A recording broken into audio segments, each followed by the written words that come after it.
রাধে রাধে রাধে রাধে। এই হলো শ্রীকৃষ্ণ জন্মভূমির 1 নম্বর gate. ISKCON মন্দির দর্শন করে মিনিট 5-7 হেঁটে চলে এলাম প্রেম মন্দিরে।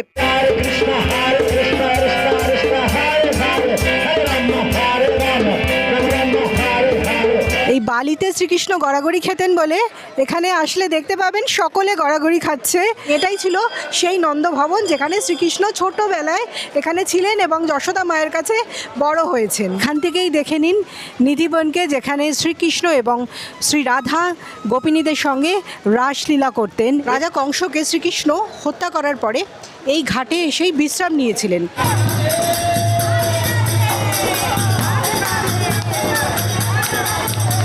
Good morning from Agra. আবার একটা নতুন দিন, আবার একটা নতুন যাত্রার সূচনা। এখন বাজে সকাল 5:15 আর আমরা বেরিয়ে পড়ছি আগ্রা থেকে মথুরার উদ্দেশ্যে। আমরা সকাল 5:30 ট্রেনটা ধরবো।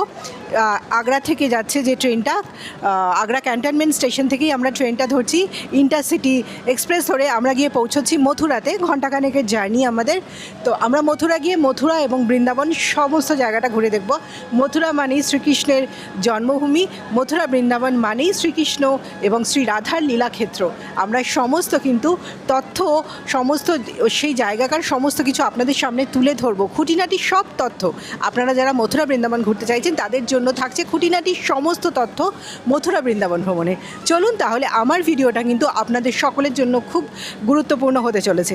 দেখতে থাকুন, আবার মথুরা গিয়ে আপনাদের সঙ্গে কথা হচ্ছে।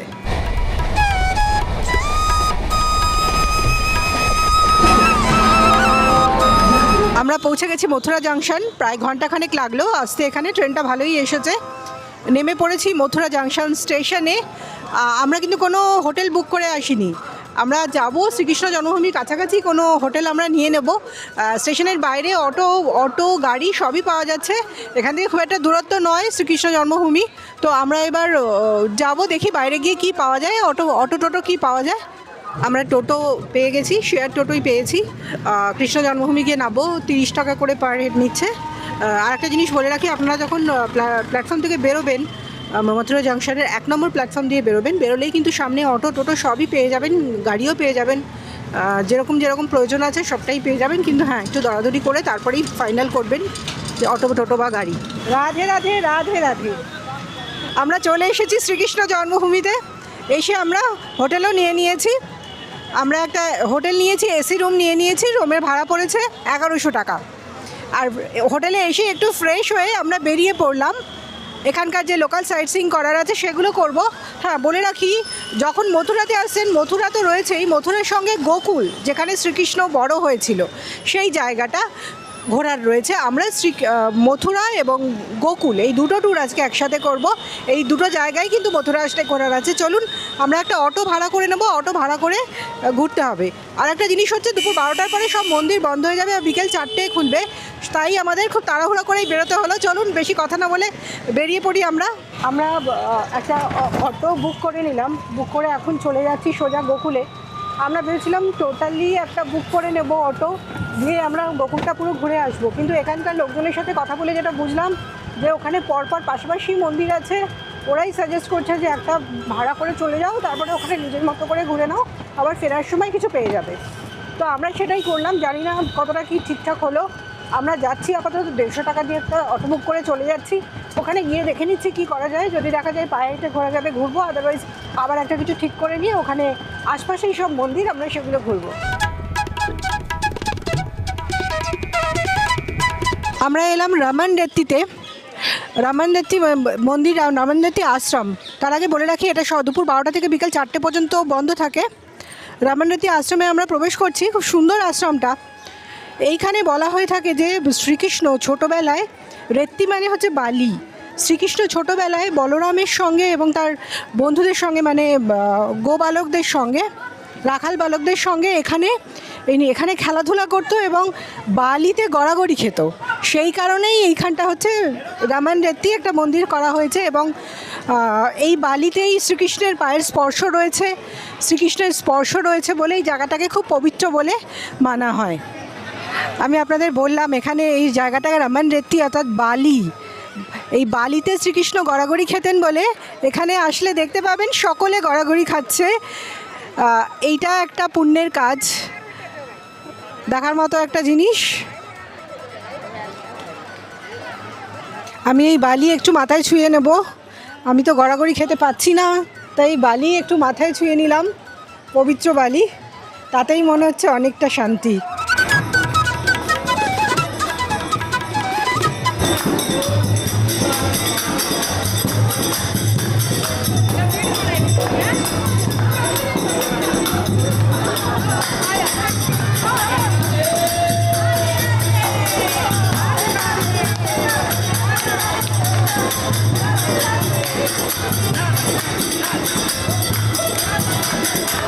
রামায়ণাথী দেখে এবার চলে এলাম নন্দভবনে, যেটা 84 খাম্বাও বলা হয়। আপনাদের একটা কথা বলে রাখি, এখানকার লোকজন না যা পারবে যেটাই পারবে নন্দভবন বলে দেবে। এর আগে কিন্তু অলরেডি আমাদের নন্দভবন বলে একটা দেখানো হলো, গাইড পয়সা নিয়েও চলে গেল। আসলে ওটা কিছুই নয়, লোকাল লোকেরা বিভিন্ন জায়গায় বাড়ির মধ্যে মন্দির বানিয়ে রেখেছে, যেটা বুঝলাম। এখন যেটা এসছি এইটাই হচ্ছে আসল নন্দভবন বা 84 খাম্বা যেটাকে বলা হয়। এর সঙ্গেই রয়েছে উখাল বান্ধন, সমস্ত ঘটনাটাই বলবো। এখানে আমি এই যেটা দেখাচ্ছি এখন, ভেতরে ক্যামেরা নিয়ে যাওয়া যাবে কি জানি না। আমি 84 খাম্বা বা নন্দভবন, যেটা নন্দ মহারাজের বাড়ি ছিল, কৃষ্ণের পালক পিতার বাড়ি ছিল, সেই বাড়িটার ভেতরেই আমরা এখন প্রবেশ করব। আমরা রয়েছি নন্দভবনে, যেটা শ্রী নন্দ মহারাজের বাড়ি ছিল। এটাকেই বলা হয় 84 খাম্বা, মানে এখানে 84টা খাম্বা রয়েছে ভেতরে, মন্দিরের ভেতরে 84টা খাম্বা রয়েছে। এই জন্যই এই বাড়িটাকেই একই, মানে যেই বাড়িটা 84 খাম্বা সেটাই কিন্তু নন্দ মহারাজজির বাড়ি, যিনি ছিলেন শ্রীকৃষ্ণের পালক পিতা। এখানেই বলরামের জন্ম হয়েছিল এবং যোগমায়ের জন্ম হয়েছিল, মানে নন্দরাজ এবং যশোদা মায়ের সন্তান ছিলেন যোগমায়া। যোগমায়াকে শ্রীকৃষ্ণকে একদম জন্মানোর পরেই নন্দ মহারাজের হাতে বাসুদেব, অর্থাৎ শ্রীকৃষ্ণের পিতা, ওনাকে দিয়ে ওনার হাতে তুলে দেন। যেহেতু কংসের ব্যাপার ছিল, কংস মামার ভবিষ্যৎবাণী করা হয়েছিল যে ওনাকে হত্যা করবে, ওনারই ভাগ্নে অর্থাৎ দেবকীর অষ্টম গর্ভের সন্তান, ওনাকে হত্যা করবেন। আর শ্রীকৃষ্ণ ছিল দেবকীর অষ্টম গর্ভের সন্তান। সেই কারণেই লুকিয়ে যমুনা নদী পার করে মাথায় করে উনি নিয়ে এসেছিলেন, এইখানেই এসে নন্দর হাতে শ্রীকৃষ্ণকে তুলে দিয়ে গিয়েছিলেন এবং তার বদলে যোগমায়াকে নিয়ে গিয়েছিলেন। এইটাই ছিল এখানকার গল্প এবং এটাই ছিল সেই নন্দভবন, যেখানে শ্রীকৃষ্ণ ছোটোবেলায় এখানে ছিলেন এবং যশোদা মায়ের কাছে বড় হয়েছেন।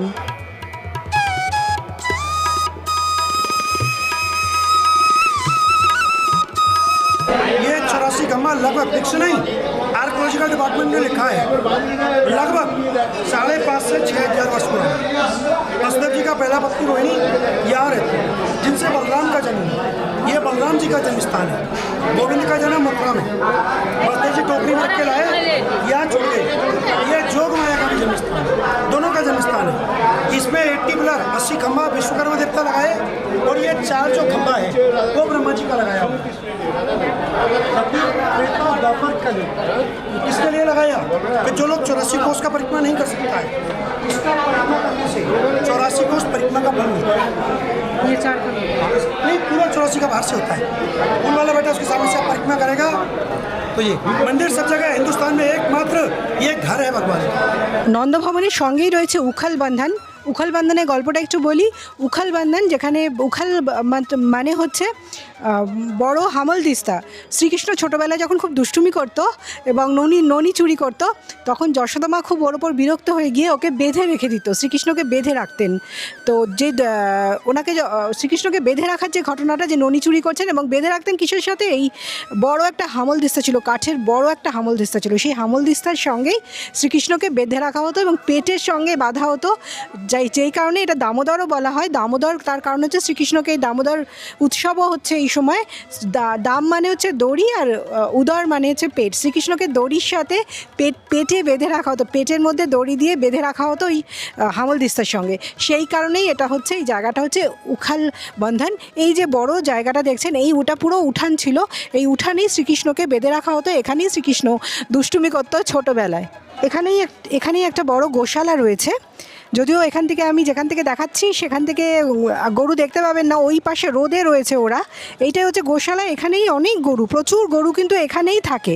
এই চারিপাশটা অনেকটা জায়গা জুড়ে এই গোশালাটা রয়েছে, যেখানে নন্দ ভবনটা, তার সঙ্গে এই গোশালাটা। গোকুলে এখানে লস্যি খুব সুন্দর পাওয়া যাচ্ছে, প্রচুর লস্যির দোকান। তো গোকুলে যখন এসেছি একবার লস্যি, তো গোশালা রয়েছে সামনেই, আমরা দেখলাম। এখানেও রয়েছে গরু, তো আমি লস্যি তো অবশ্যই টেস্ট করব, তাই জন্য আমি একবার লস্যি টেস্ট করছি। ভালো খেতে, 20 টাকা করে লস্যি নিচ্ছে, একবার লস্যি, খারাপ নয় খেতে, ভালো। আসলে চেখে দেখবেন একবার। এটা হলো একটা মহাদেব মন্দির, যেই মন্দিরটা আমরা এখন প্রবেশ করছি, চিন্তাহরণ মহাদেব মন্দির। একদম পাশেই ঘাট রয়েছে, ঘাটের পাশেই এই মন্দিরটা তৈরি করা হয়েছে। আর এখান থেকে খুব সামনেই রয়েছে ব্রহ্মাণ্ড ঘাট। সেই ব্রহ্মাণ্ড ঘাটের এরপরে আমরা যাব, তার আগে চিন্তাহরণ মন্দিরটা দর্শন করে, শিব মন্দির দর্শন করে আমরা ব্রহ্মাণ্ড ঘাটও দেখব।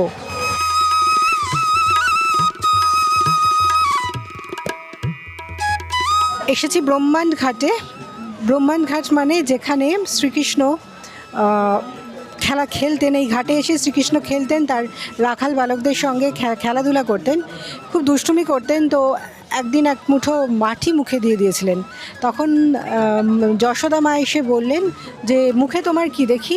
বলছে কিছু না। বলছে দেখাও তো একবার মুখ খুলে, মুখে কি আছে? তখন মুখটা খোলার পরে যখন শ্রীকৃষ্ণ মুখ হা করলো, তখন দেখা গেল মুখের মধ্যে সারা ব্রহ্মাণ্ডকে উনি দেখতে পেলেন। মা যশোদা পুরো ব্রহ্মাণ্ডকে দেখতে পেলেন, এবং ওটা দেখে উনি সঙ্গে সঙ্গেই অজ্ঞান হয়ে গেলেন। যেহেতু উনি এইখানে ব্রহ্মাণ্ড দর্শন করেছিলেন শ্রীকৃষ্ণের মুখের ভেতরে, সেই জন্য এই ঘাটটার নাম হচ্ছে ব্রহ্মাণ্ড ঘাট। আমি রয়েছি এখন ব্রহ্মাণ্ড ঘাটেই। এখানে কেউ যদি পুজো দিতে চান তাহলে কিন্তু এখানে মাটির ঢেলা বিক্রি হয়, মাটি বিক্রি হয়, সেই মাটি কিনেই এখানে পুজো দিতে হবে। দেখে নিচ্ছি আমি কোথায় বিক্রি হচ্ছে, আমি একবার পারলে দেখাচ্ছি আপনাদের। এইখানেই রয়েছে ব্রহ্মাণ্ড বিহারী মন্দির, গোলকধামেই রয়েছে, এখানেই রয়েছে ব্রহ্মাণ্ড বিহারী মন্দির। আর সামনেই বিক্রি হচ্ছে পুজো দেওয়ার মাটির ঢেলা। এই হলো মাটির ঢেলা, যেগুলো এখানে বিক্রি হচ্ছে প্রসাদ হিসেবে। এই মাটির ঢেলাই কিন্তু নিয়ে পুজো দিচ্ছেন এই ব্রহ্মাণ্ড বিহারী মন্দিরে। এই মাটির ঢেলা দিয়েই পুজো দেওয়া হয়। এবার এলাম উখালবান্ধান আশ্রমে। এখানেই বলা হচ্ছে উখাল, যেটা পুরনো সেই উখালটা রাখা রয়েছে। যদিও মন্দির এখন বন্ধ, আমরা দর্শন করতে পারছি না, ওটা বন্ধ করে রাখা হয়েছে। আমি চারপাশটা একটু ঘুরিয়ে দেখাবো। এখানে রয়েছে, এখানে ছবিতে দেখা যাচ্ছে উখালটা, কাঠের উখাল ছিল, অনেক পুরনো। সেইটা এখানে পুজো করা হয়। এই ঘরটার মধ্যেই যে মন্দিরটা দেখাচ্ছি, এই মন্দিরেই পুজো করা হয়। যদিও এখন পর্দা টানা রয়েছে বলে আমরা দেখতে পেলাম না। এই জন্যই জায়গাটা উখালবান্ধান আশ্রম। এটা একটা ছোট্ট সুন্দর আশ্রম। যখন আপনারা ওই ব্রহ্মাণ্ড ঘাটে যাচ্ছেন তার একটু আগেই পড়ছে এই উখালবান্ধানের আশ্রমটা। এখন বিকেল 4টে মতো বাজে। সকালবেলা আপনাদের দেখিয়েছি যে আমরা গিয়েছিলাম গোকুলে। এখান থেকে গোকুল থেকে ফিরে এসেছি মোটামুটি 12টা, সাড়ে 12টা অবধি ওখানে ঘুরেছি। ঘুরে আবার 12:30 1টার মধ্যে আমরা এসে স্নান খাওয়া দাওয়া করে একটু রেস্ট নিয়ে আবার বেরিয়ে পড়লাম সেকেন্ড হাফে দর্শন করব বলে। এটা অ্যাকচুয়ালি মথুরা দুটো পার্টে করতে হবে, একটা হচ্ছে গোকুল আর একটা হচ্ছে মথুরার লোকাল যে স্পটগুলো আছে। আমি গোকুলে গিয়েছিলাম, আপনাদের বলেছিলাম একটা অটো ভাড়া করে চলে গেছি 150 টাকা করে, ওখানে গিয়ে গোকুলে নেমেছি। এবার গোকুলে যেখানে নেমেছি ওখান থেকে আবার একটা অটো ভাড়া করে নিয়েছিলাম, 300 টাকা নিয়েছে আমায়। ওখানকার যে মন্দিরগুলো আছে, যেগুলো আপনাদের দেখালাম, সেই মন্দিরগুলো আমরা ঘুরেছি। তবে একটা জিনিস আপনাদের বলে দিই, ওখানে গেলে গোকুলে যখন যাচ্ছেন, ওখানে সব মন্দিরগুলোতে অনেক পান্ডা রয়েছে, পুরোহিত রয়েছে, তারা আপনাকে ছেঁকে ধরবে। দর্শন তো আপনি নিজের মতো করে করছেন, তারা বলবে পুজো দিতে, তারা টাকা চাইবে, বিভিন্ন ধরনের টাকা চাইবে আপনাদের কাছে। একজন ঠাকুরের কাছে গিয়ে একটু মাথা ঠুকিয়ে বলবে এখানে এত টাকা দিন, ওখানে অত টাকা দিন। একদম সেই দিকে যাবেন না। আপনার যদি কিছু দিতে মনে হয়, দান পাত্র থাকবে, ওখানে দান করে দিন, কিছু টাকা আপনার মতো দক্ষিণা দিয়ে দিন, কিন্তু কোনো এদের চক্করে একদম পড়বেন না। সঙ্গে কিছু গাইডও থাকবে, তারাও কিন্তু গাইড হিসেবে ভুলভাল গাইড করে আপনাকে চলে যাবে টাকা নিয়ে। সেটাও পারলে অ্যাভয়েড করবেন। ভালো করে জেনে তবেই ঘুরতে আসুন, পুরো জিনিসটা জেনে আসুন, তাহলে নিজের মতো করে খুব সুন্দরভাবে ঘুরতে পারবেন। এবার আসি এখন যে লোকাল এখানকার জায়গাগুলো ঘুরবো। আমরা রয়েছি একদম শ্রীকৃষ্ণ জন্মভূমিতে, পাশেই রয়েছে জন্মভূমি, শ্রীকৃষ্ণ জন্মভূমি গেট নাম্বার 1, তার পাশেই আমরা রয়েছি। এর কাছাকাছি কিন্তু অনেক হোটেল রয়েছে। শ্রীকৃষ্ণ জন্মভূমির আশেপাশে প্রচুর হোটেল রয়েছে, থাকতে পারেন। আর রয়েছে স্টেশনের কাছাকাছি অনেক হোটেল রয়েছে, সেখানে এসেও থাকতে পারেন। আমরা রয়েছি শ্রীকৃষ্ণ জন্মভূমির কাছেই একটা হোটেলে, মোটামুটি 1000-1200 টাকার মধ্যে এসি নন এসি রুম আপনারা পেয়ে যাবেন। শ্রীকৃষ্ণ জন্মভূমি আমরা এখনও দর্শন করিনি, দর্শনটা একটু সন্ধ্যাবেলায় করবো, রাত 9টা অবধি খোলা থাকে। এখন চলে যাব এখানকার আরও যে দুটো স্পট আছে, দ্বারকাধীশ টেম্পল আর সঙ্গে রয়েছে বিশ্রাম ঘাট। এই দুটো জায়গা আমরা এখন যাব। পরে এসে আমরা কৃষ্ণের জন্মভূমিতে দর্শনটা আমরা করব। চলুন এখন দ্বারকাধীশ টেম্পলেই যাব। এখান থেকে একটা অটো বা টোটো নিয়ে পৌঁছে যাব। ওখানে পাশাপাশি দুটো স্পট আছে, বুক করার কিন্তু কোনো প্রয়োজন নেই, অটো আর বুক করার দরকার পড়বে না। আর জন্মভূমির সামনেই তো আমরা রয়েছি, এখান থেকে যে কোনো সময় গিয়ে সন্ধ্যাবেলায় আমরা দর্শন করে নেব। চলুন তাহলে আমি গিয়ে ওখানে গিয়ে আবার কথা হচ্ছে। পৌঁছে গেলাম দ্বারকাধীশ মন্দিরে, যেই মন্দিরটি ভগবান শ্রীকৃষ্ণের একটি সুন্দর মন্দির। এই হলো মন্দিরের ভেতরটা।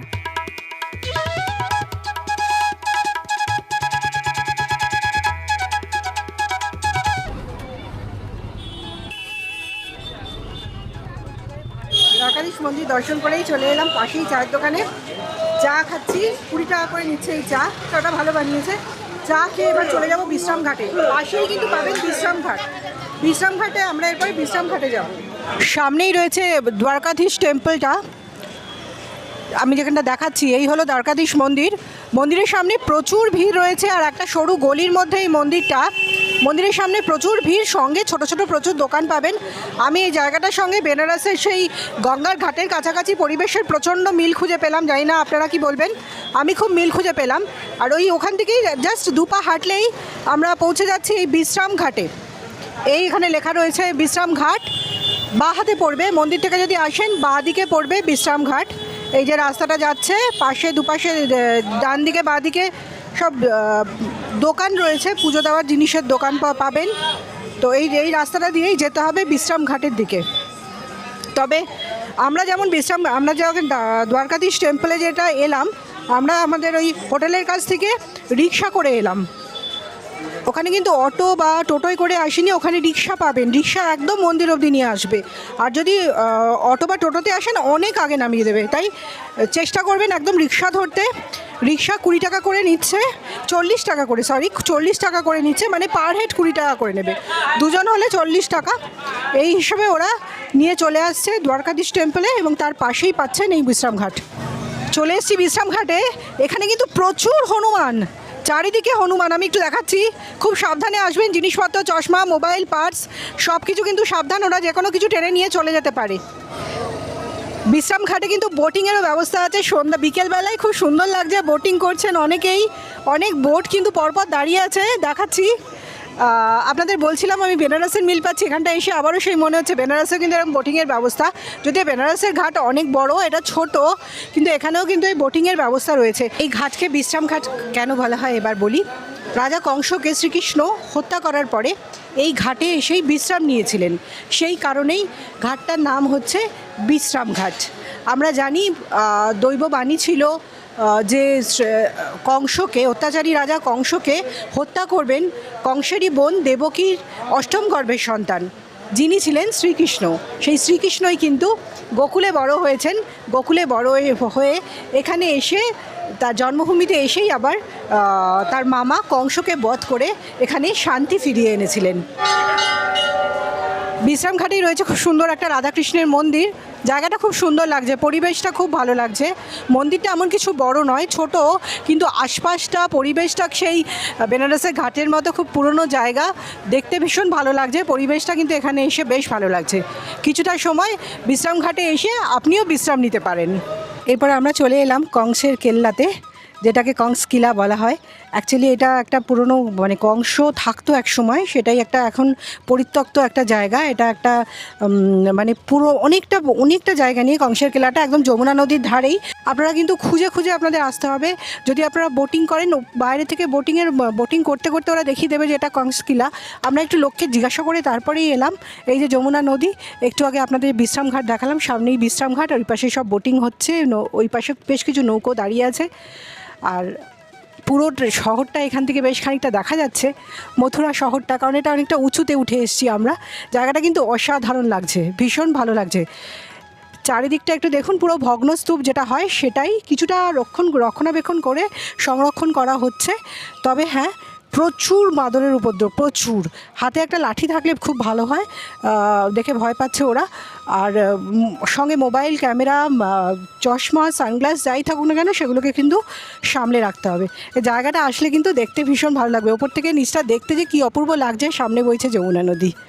সন্ধে হয়ে গেছে, আমাদের এখনও শ্রীকৃষ্ণ জন্মভূমি দর্শন করা হয়নি। রয়েছি যদিও একদম জন্মভূমির সামনের হোটেলেই। এই হলো শ্রীকৃষ্ণ জন্মভূমির 1 নম্বর গেট। সন্ধেবেলা গেটটা কিন্তু খুব সুন্দর লাগছে, সব লাইট ফাইট জ্বালিয়ে দিয়েছে, দারুণ সুন্দর একটা গেট। এবার আমরা যাব জন্মভূমি দর্শনে। চলুন ভেতরে প্রবেশ করি, আবার কথা হচ্ছে আপনাদের সঙ্গে। তোমারে বজিবে যে গোকুলে বাড়িছে সে, কংসের সম্বন্ধে এইটাই ভবিষ্যৎবাণী বা দৈববাণী করা হয়েছিল। সেই কারণেই রাজা কংস কিন্তু খুব ভয় পেয়ে গিয়েছিলেন। কংস ছিলেন খুব অত্যাচারী একজন রাজা, আর কংসের বোন ছিলেন দেবকী এবং তার বিয়ে হয়েছিল বাসুদেবের সঙ্গে। দেবকীরই অষ্টম গর্ভের সন্তান ছিলেন শ্রীকৃষ্ণ। এখানেই কিন্তু আমরা রয়েছি এখন শ্রীকৃষ্ণ জন্মভূমিতে, একদম পিছনেই রয়েছে শ্রীকৃষ্ণ জন্মভূমির মন্দির। আর আমি প্রবেশ করলাম 1 নম্বর গেট দিয়ে। সামনে গেলেই কৃষ্ণ জন্মভূমির 1 নম্বর গেট দিয়ে মন্দিরে প্রবেশ করা যাবে। এখানে চারিদিকে কিন্তু শ্রীকৃষ্ণের ছোঁয়া। এখানে যেহেতু জন্মেছিলেন, গোকুলে বড় হয়েছিলেন, যৌবনে চলে গিয়েছিলেন বৃন্দাবনে, যেখানে গিয়ে বৃন্দাবনে রাধাকৃষ্ণের প্রচুর লীলা রয়েছে, যার জন্য বৃন্দাবন ওখানকার শ্রীকৃষ্ণের এবং রাধাকৃষ্ণের লীলাক্ষেত্র। সেটা তো আমি পরে দেখাবো আপনাদের। এখন আমি যেখানে রয়েছি এখান থেকেই কিন্তু কংসের কারাগার, শ্রীকৃষ্ণ জন্মেছিলেন কংসের কারাগারে, যেহেতু দেবকী এবং বাসুদেবকে বন্দি করে রেখেছিলেন রাজা কংস।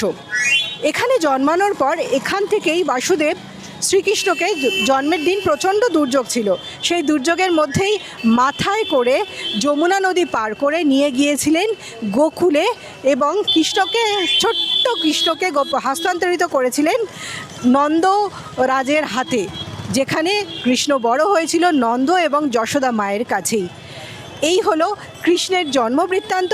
আর আমি রয়েছি এখন কৃষ্ণের জন্মভিটাতেই, তাই অন্যরকমই একটা লাগছে। আশপাশের পরিবেশটাও কিন্তু ভীষণ সুন্দর।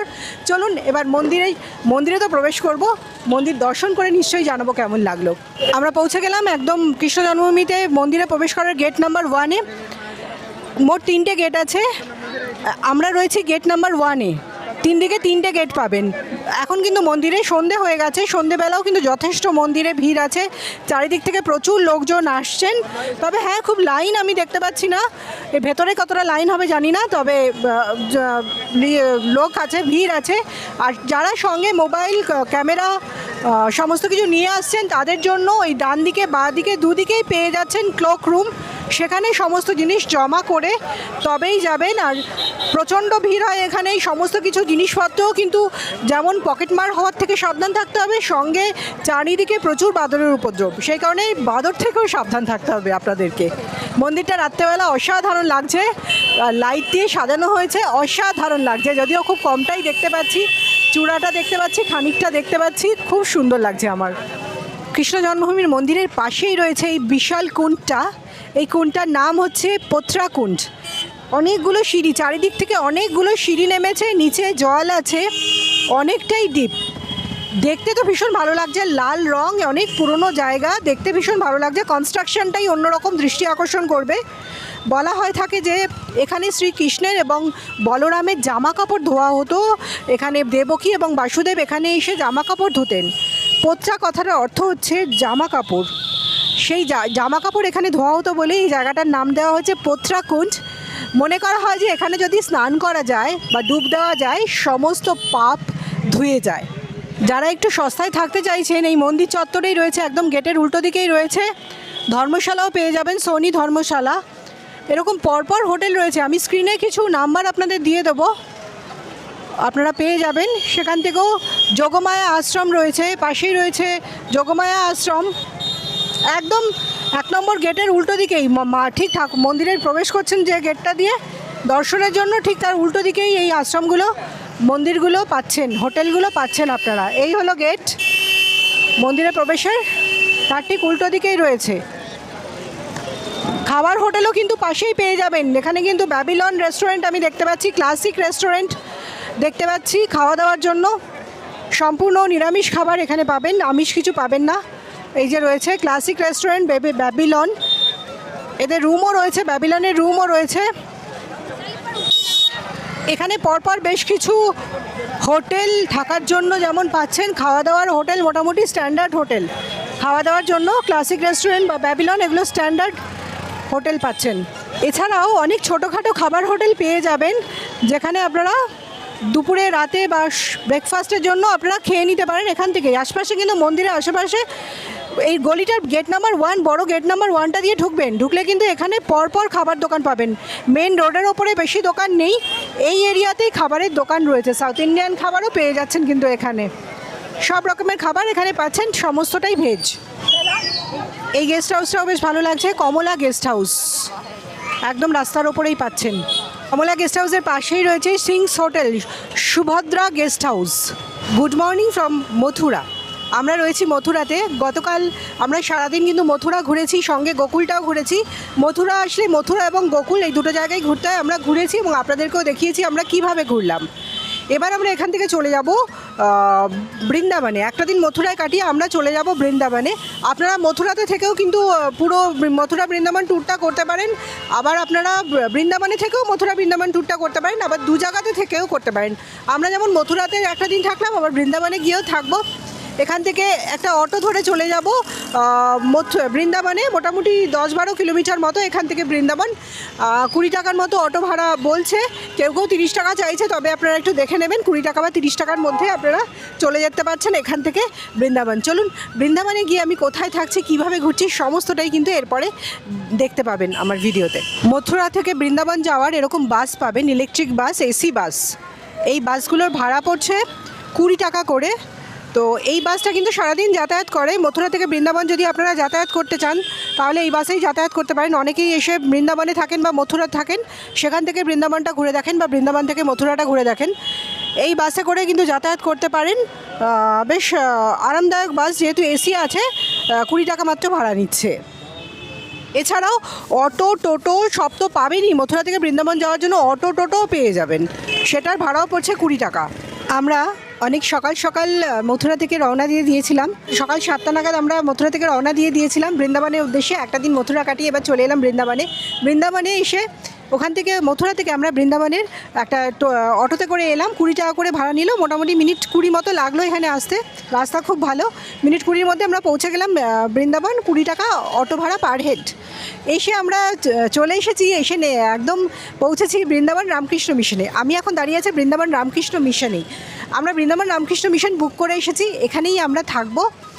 2 দিনের জন্য বুক করেছি, আগে থেকে বুক করেই আসতে হয় রামকৃষ্ণ মিশন, অ্যাডভান্স বুকিং ছাড়া কখনোই স্পট বুকিং হয় না। তাই আমরা চলে এসেছি বৃন্দাবনে এই রামকৃষ্ণ মিশনে। রামকৃষ্ণ মিশনটা কিন্তু ভীষণ সুন্দর। তো আমরা আজকে 2 দিন এখানেই থাকবো। এখান থেকেই আমরা সমস্ত বৃন্দাবনের স্পটগুলো ঘুরে দেখবো এবং আপনাদেরও দেখাবো। বৃন্দাবনের বেশ কিছু স্পট রয়েছে যেগুলো খুব আসলে সবাই দেখেন। সেগুলো হচ্ছে প্রেম মন্দির, নিধিবন, ইস্কন মন্দির, পাশে রয়েছে একটা পাগল বাবার মন্দির। এই এখান থেকে কাছেই সমস্ত স্পটগুলোই কিন্তু বেশি দূরে নয়, 2 কিলোমিটার 2.5 কিলোমিটারের মধ্যেই সমস্ত স্পটগুলো রয়েছে। এছাড়াও আরেকটা খুব বড় একটা মন্দির রয়েছে, যেটা হচ্ছে বাঁকে বিহারী মন্দির। সেই সমস্ত স্পটগুলো কিন্তু এই রামকৃষ্ণ মিশন থেকেও খুব কাছে, বা আপনারা যেখানেই থাকুন না কেন আশেপাশেই হবে। তো একটা অটো বা টোটো ভাড়া করে আপনারা ঘুরে নিতে পারেন, বা আলাদা আলাদা করে স্পটগুলোতে গিয়েও আপনারা ঘুরতে পারেন। বৃন্দাবনে থাকার জায়গা কিন্তু অনেক রয়েছে। আমরা যেমন বৃন্দাবন রামকৃষ্ণ মিশনে এসে উঠেছি, আপনারা এসে আশেপাশে অনেক আশ্রম রয়েছে, সেখানেও থাকতে পারেন। এছাড়াও রয়েছে প্রচুর হোটেল, সেরকম হোটেলেও থাকতে পারেন। ওগুলো একটুখানি দেখে নিয়ে, আগে থেকে একটু দেখে নিয়ে তারপর স্পট বুকিংও এসে করতে পারেন। হোটেল স্পট বুকিং করা যায়, তবে আশ্রম হলে একটু আগে থেকে বুকিং করে আসবেন। প্রচুর আশ্রম, প্রচুর হোটেল কিন্তু বৃন্দাবনে রয়েছে, থাকার জায়গার কোনো অসুবিধা নেই। আবার বৃন্দাবনে না থাকে মথুরা থেকেও পুরো ট্যুরটা করে নিতে পারেন, মথুরা এবং বৃন্দাবন।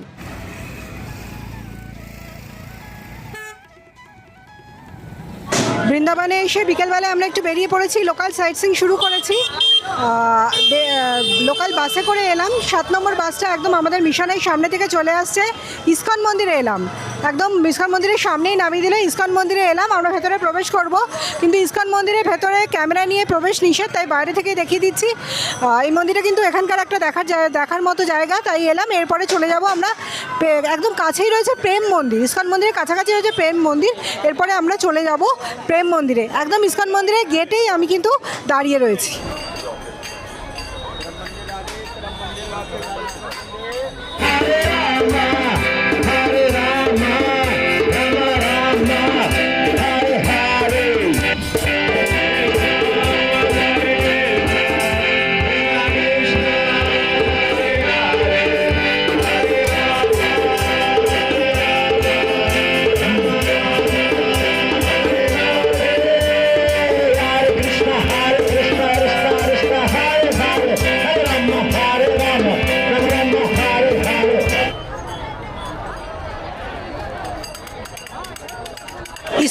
দর্শন করে মিনিট 5-7 হেঁটে চলে এলাম প্রেম মন্দিরে। পাশাপাশি কিন্তু এই দুটো পাবেন, প্রেম মন্দির আর ইস্কন মন্দির।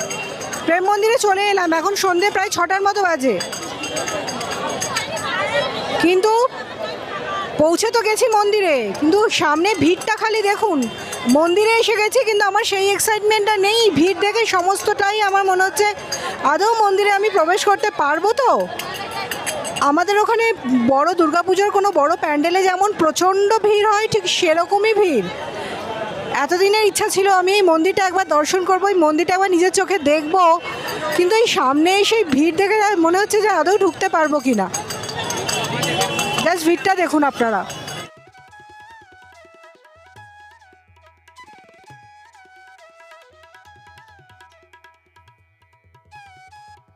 আমরা প্রেম মন্দির দর্শন করে আবার ওখান থেকেই 7 নম্বর বাসে করে, যেই বাসে করে আমরা এসেছিলাম সেই 7 নম্বর বাসে করেই আবার 10 টাকা ভাড়া দিয়ে চলে এলাম পাগল বাবার মন্দিরে। এই মন্দিরটাও কিন্তু এখানে খুব দর্শনীয় একটা জায়গা। দেখুন একবার মন্দিরটা, অপূর্ব সুন্দর মন্দির। এটা বেশ বড় 9তলা বিল্ডিং। এই মন্দিরটা 9তলার একটা মন্দির, সাদা রঙের মন্দির, দেখতে ভীষণ সুন্দর। এই মন্দিরটাকে বলা হয় পাগল বাবার মন্দির। উনি ছিলেন একজন সাধু, যিনি শ্রীকৃষ্ণকে প্রচণ্ড ভালোবাসতেন। তিনি শ্রীকৃষ্ণ প্রেমে পাগল ছিলেন। ইনি জাজ হিসেবে কাজ করতেন, কিন্তু শ্রীকৃষ্ণের প্রেমে পাগল হয়ে উনি চাকরি ছেড়ে দিয়ে সাধু হয়ে যান এবং নাম হয়ে যায় ওনার পাগল বাবা। যারা আসছেন এখানে বৃন্দাবন ঘুরতে, তারা পাগল বাবার মন্দিরটাও দর্শন করার চেষ্টা করবেন। তো সকালবেলায় খুলে যাচ্ছে, আবার দুপুর 12টায় কিন্তু বন্ধ হয়ে যায়, আবার বিকেল 3টে এই মন্দিরটা খোলে।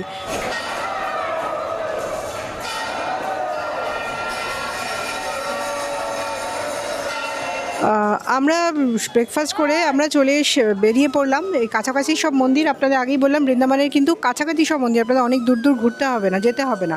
এই আশ্রমের সামনে থেকেই একটা টোটো নিয়ে আমরা চলে এলাম। 20 টাকা করে পড়লো। নিধিবন দেখবো বলে এলাম। নিধিবনের পাশেই আছে হচ্ছে রঙ্গনাথজি টেম্পল। আমরা আপাতত নিধিবনে যাওয়ার জন্য এসেছি, নিধিবনে নামিয়ে দেওয়া হলো, কিন্তু ওখান থেকে হেঁটে আসতে হলো খানিকটা। এখন আমরা এসেছি শাহজি টেম্পলে। এই শাহজি টেম্পলের পাশেই হচ্ছে নিধিবন। জানি না কতটা কি দর্শন করতে পারবো, প্রচুর ভিড় এখন বৃন্দাবনে। আমরা এরপরে যাব নিধিবন, তারপরে যাব রঙ্গনাথজি টেম্পল। দেখা যাক কতটা কি দেখতে পারি, আপনাদেরকেও দেখাতে থাকবো এবং গাইড করতে থাকবো কিভাবে আপনারা ঘুরবেন। কারণ অনেকেই বুঝতেই পারেন না এখানে এসে কীভাবে ঘুরবেন, অযথা পয়সা নষ্ট হয়। আমি দেখানোর চেষ্টা করছি। এটা শ্রী শাহজি মন্দির, ঠাকুর রাধারমণজি মহারাজের মন্দির। মন্দিরটাও কিন্তু বেশ সুন্দর, একদম সাদা, অনেকটাই বড় মন্দির, যে মন্দিরটা আমরা দেখাচ্ছি এখন আপনাদের। শাহজির পাশেই রয়েছে নিধিবন। আমরা চলে এলাম নিধিবনে। এখন বাজে সকাল 8:10 মতো, এখনও কিন্তু প্রচুর লোকজন চলে এসেছেন। আমরা এবার ভেতরে প্রবেশ করব। নিধিবন হচ্ছে সেই জায়গা যেখানে শ্রীকৃষ্ণ এবং রাধা লীলা করতেন। বলা হয়ে থাকে এখনও প্রতিদিন সন্ধ্যের পরে এখানে শ্রীকৃষ্ণ রাধা তার শ্রীকৃষ্ণের গোপিনীদের সঙ্গে লীলা করেন। চলুন আমি ভেতরে যাব। আমি জানি না ভেতরে ক্যামেরা অ্যালাউড কিনা, আমি ভেতরে যাব। তবে আমরা চলে এসেছি নিধিবনে, একদম কাছাকাছি দুটো শাহজি মন্দির আর নিধিবন পাশাপাশি। প্রবেশ করেছি নিধিবনের ভেতরে, একদম খালি আছে। আমার যেটা দেখে মনে হচ্ছে এই রাস্তাটা ধরেই যেতে হবে। এই যে চারিদিকে তুলসীর জঙ্গল, এখানেই মনে করা হয় এখনও শ্রীকৃষ্ণ তার গোপিনীদের সঙ্গে এবং শ্রী রাধার সঙ্গে এখানে রাসলীলা করেন প্রতিদিন সন্ধ্যার সময়। সেই কারণেই কিন্তু সন্ধ্যে 6টার পরে এই মন্দির বন্ধ হয়ে যায়। আপনাদের আসতে গেলে 6টার আগে আসতে হবে, না হলে কিন্তু আর মন্দির এখানে ভেতরে প্রবেশ করতে পারবেন না। এই সেই জায়গা যার জন্য লোকে ছুটে ছুটে আসেন। আমরা ছোটোবেলা থেকে জানি শ্রীকৃষ্ণের রাসলীলা। ভেতরে রয়েছে এরকম একটা গাছ যেখানে সবাই মানত করেন। গাছগুলো এমনভাবেই রয়েছে যে যাতে করে যেরকম গোপিনীরা সব লীলা করছেন, শ্রীকৃষ্ণ গোপিনীদের সঙ্গে যেরকমভাবে লীলা করছেন সেরকম অনেকটা আকৃতি দেওয়া হয়েছে দেখে আমার মনে হচ্ছে। এই হলো ঘন জঙ্গল তুলসীর। এইটা দেখার জন্যই কিন্তু যে রাসলীলাটা একটা বড় জিনিস শ্রীকৃষ্ণের জীবনে, এবং এটা দেখার জন্যই কিন্তু সকলে দৌড়ে দৌড়ে আসেন এই বৃন্দাবনে নিধিবনটা দেখবেন বলে। যারা ঘরে বসে আমার এই ভিডিওটা দেখছেন, হয়তো এখনও পর্যন্ত বৃন্দাবনে আসা হয়ে ওঠেনি, তাদের জন্য অন্তত আমি বলবো এখান থেকেই দেখে নিন নিধিবনকে, যেখানে শ্রীকৃষ্ণ এবং শ্রী রাধা গোপিনীদের সঙ্গে রাসলীলা করতেন এবং এখনও সন্ধ্যের পর এখানে রাসলীলা হয় বলে মনে করা হয়। আপনাদের জন্য বিশেষ করে যারা এখনও পর্যন্ত এখানে আসতে পারেননি। নিধিবনে এই হলো মেন মন্দির, ভেতরে ছবি তোলা যাবে না, আমি তাই এখান থেকেই দেখিয়ে দিলাম। এই হলো নিধিবনের মেন মন্দির, যেখানে রাধাকৃষ্ণ রয়েছেন।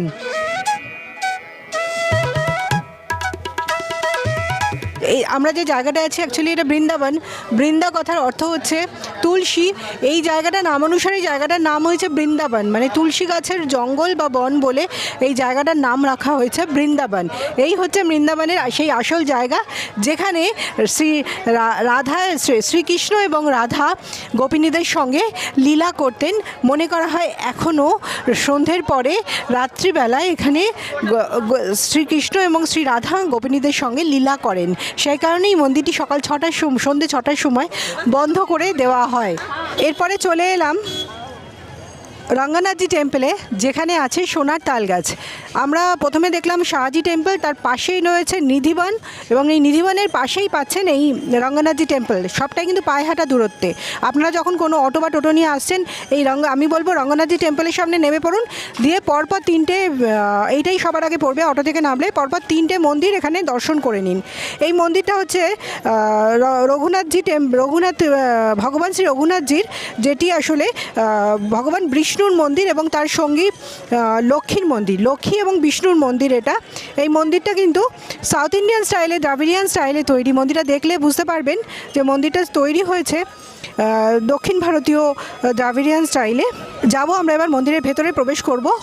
ভেতরে গিয়ে যে সোনার তাল গাছ আছে আপনাদের দেখাবো। এই হলো মন্দিরের প্রবেশদ্বার। গোপুরম স্টাইলে মন্দিরের গেটটা বানানো হয়েছে, দারুণ সুন্দর মন্দিরের প্রবেশদ্বার আমরা দেখতে পাচ্ছি এবং একদম দক্ষিণ ভারতীয় স্টাইলেই কিন্তু গেটটা তৈরি হয়েছে, একবার দেখুন। এবং এরকম একটা মন্দির দক্ষিণ ভারতেও আছে। চলে এলাম, আপনাদের বলেছিলাম সোনার তাল গাছ আছে এই মন্দিরে, সেই সোনার তাল গাছের কাছেই চলে এলাম। এই হলো সোনার তাল গাছ।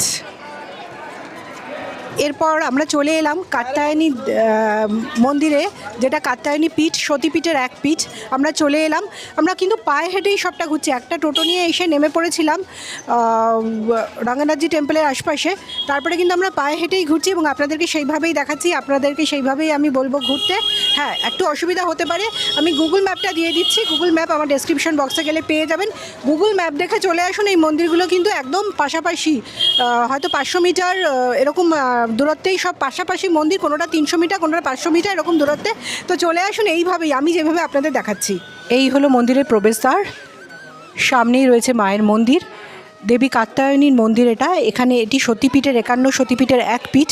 এখানে মায়ের কেশ বা চুল পড়েছিল, সেই জন্যই জায়গাটির নাম হচ্ছে কাত্যায়নী, দেবী কাত্যায়নী পীঠ।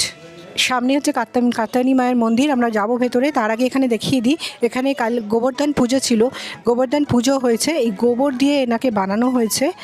মা শ্রীকৃষ্ণ হাতে গোবর্ধন পাহাড় ধরে আছেন। এটা কিন্তু পুরোটাই গোবর দিয়ে বানানো হয়েছে এবং এখানে সকলে এসে পরিক্রমাও করছেন। পুরো জিনিসটা গোবরে তৈরি।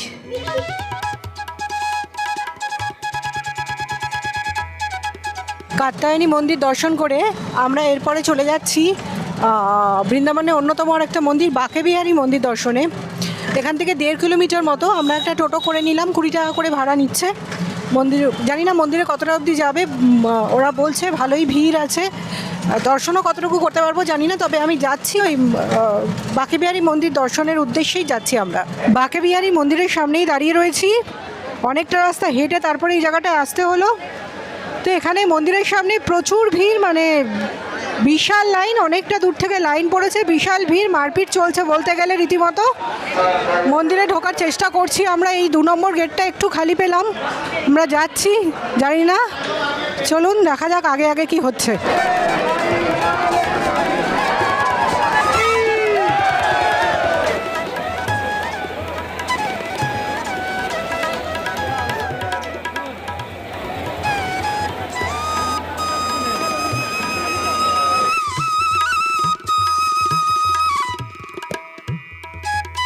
আমরা আবার চলে এসেছি প্রেম মন্দির। গতকাল এসেছিলাম কিন্তু প্রচণ্ড ভিড় ছিল, ঠিকমতো দেখতেও পারিনি এবং আপনাদেরও দেখাতে পারিনি। আজকে ওই জন্য বিকেলবেলা আবার অটো করে চলে এলাম। আজকে বাস বন্ধ, তাই অটো করে এলাম আমরা প্রেম মন্দিরে এবং চলে এসেছি ভেতরেই। আমার পিছনেই রয়েছে প্রেম মন্দির। ভালোই ভিড় আছে, তবে গতকাল সন্ধ্যের মতো নয়, সন্ধ্যের পরে ভিড়টা আরও বাড়ে, যা বুঝলাম আলোটার জন্যই, লাইটিংয়ের জন্যই ভিড়টা আরও বাড়ে। আপাতত আমার সামনে রয়েছে প্রেম মন্দির, আপনাদেরকে একটু ভালো করে দেখিয়ে দেবো।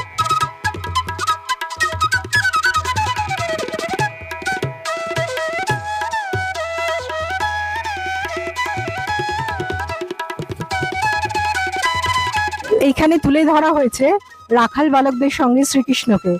রাখাল বালকেরা গরু চড়াচ্ছে মাঠের মধ্যে, আর ওখানে শ্রীকৃষ্ণ বসে দেখছে। দারুণ জিনিস, মানে হঠাৎ করে দেখলে মনে হবে সত্যিকারেরই যেন গরুগুলো দাঁড়িয়ে রয়েছে। দৃশ্যটা অপূর্ব লাগছে, তার সঙ্গে সবুজ, মাঠটা ভীষণ সবুজ, ভীষণ সুন্দর লাগছে। পিছনেও আরো আছে, আমি আপাতত সামনের টুকুই আপনাদের দেখাচ্ছি। এখানে দেখানো হয়েছে নিধিবনে শ্রীকৃষ্ণ এবং রাধার রাসলীলা।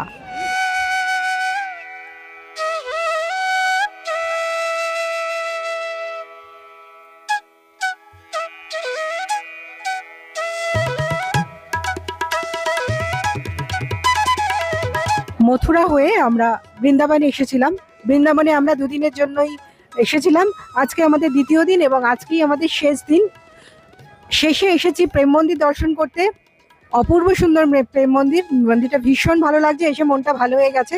আর এই প্রেম মন্দিরে এসেই আমার এই মথুরা বৃন্দাবনের ব্লগটা শেষ করব। আমি চেষ্টা করলাম সমস্তটা আপনাদের গাইড করার, এখানে এসে কিভাবে ঘুরবেন, কি কি দেখবেন, কোথায় থাকবেন, কিভাবে সমস্তটাই আপনাদের সাথে শেয়ার করলাম। আমার এই ভিডিওটা যদি ভালো লেগে থাকে অবশ্যই লাইক, কমেন্ট, শেয়ার করতে ভুলবেন না। আমার চ্যানেলে নতুন হয়ে থাকলে সাবস্ক্রাইব করে পাশে থাকা বেল আইকনটা প্রেস করে দেবেন। দেখা হচ্ছে খুব তাড়াতাড়ি আমার পরবর্তী ব্লগে। ধন্যবাদ।